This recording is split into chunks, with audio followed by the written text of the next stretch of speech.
Hello and welcome back to our channel. Today we're going to be talking about daylight savings time, where it came from, and why do we use it today.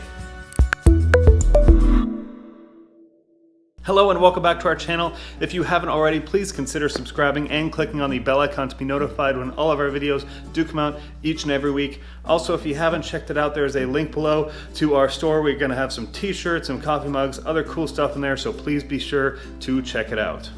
Well, daylight savings started way back in 1908 up in Thunder Bay, Canada, before being adopted by Germany and Australia in 1916. The US didn't start using it till April of 1966 when the Uniform Time Act of 1966 was adopted.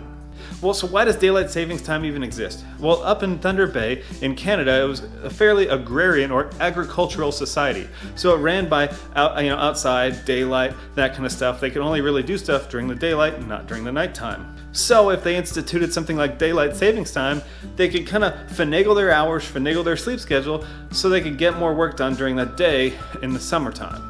So let's take a look at how this actually works in a city here in the United States. So we're going to use Bangor, Maine, just because it's so far north, and we're going to take a look at a few times throughout the year of when the sun rises and sets and see how it adjusts throughout the year without daylight savings time.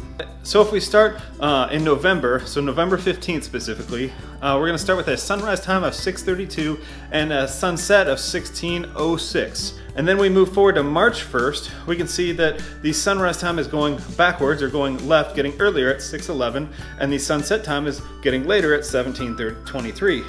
And then if we look at March 8th, very similar, sunrise is 5:59, sunset at 17:32. June 13th, middle of summer, we're looking at a sunrise of 03:48, so really early in the morning, and a sunset at 19:22, so like a long period of time with the sun up. Then we move forward to October 31st, where the sun rises at 6:12 and sets at 16:24. So you can see the days are starting to get shorter as you're getting into the winter.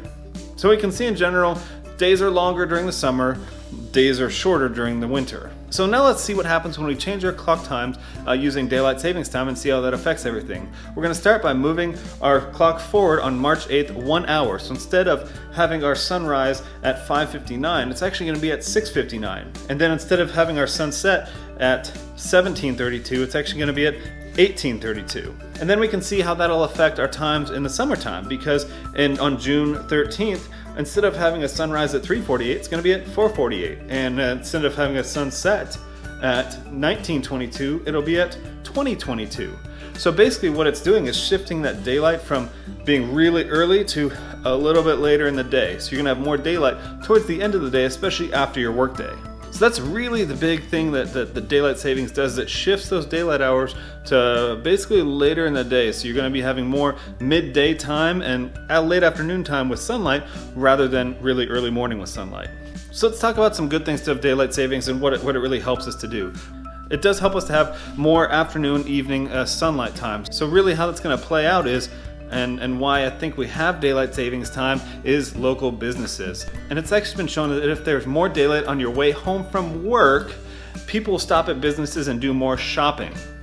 Whereas if it's dark, they're more willing to go straight home and not do shopping on the way home. So therefore, daylight savings really helps local businesses generate more business in the afternoon especially. So one of the upsides they tried to market this for in the very beginning was that the companies or businesses that are using daylight savings time would use less electricity because lights would have to be on less during the day because of the adjustment of the daylight time.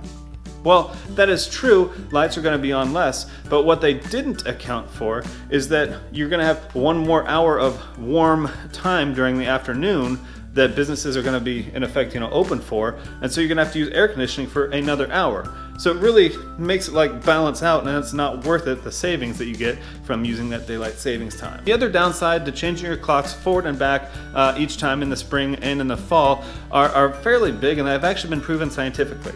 The first one is going to be fatal accident. They've proven to be higher up to 2 days after you fall back and spring forward on America's freeways. And that's due to a number of issues, including things like people are rushing to get to work because they're late, they're sleep deprived, all sorts of things. things. And the other issue is actually real big health problems. And in Sweden they proved that 2 days following the spring back and fall forward that heart attacks actually go on the rise for those same reasons, because of lack of sleep, trying to rush, stress, anxiety, and all of that stuff. So it can really have an impact on your health. And the final downside to daylight savings times is the TV industry. They really hate it because it really messes with your schedule in that immediate time frame surrounding the spring back and fall forward, and their ratings go down noticeably every 6 months due to that. So with that being said, daylight saving time, it's has some pluses, has some minuses. It is what it is. I'm happy to live in Arizona where I don't have to deal with it. I'm sure it'll get debated in the future. Some people have it, some won't. And now it's actually up to the states whether they want to keep it or not. It's not required by the federal government as of I believe like 2015 or 2006, something like that. So we'll see what happens. I know that there are a couple states that don't use it anymore, Hawaii and Arizona at least. So I hope you guys learned something about that. I certainly did in doing all the research. If you guys wouldn't, please subscribe to our channel and click on the bell icon to be notified of all of our new videos that do come out each and every week. Thanks a lot, y'all. Have a good one.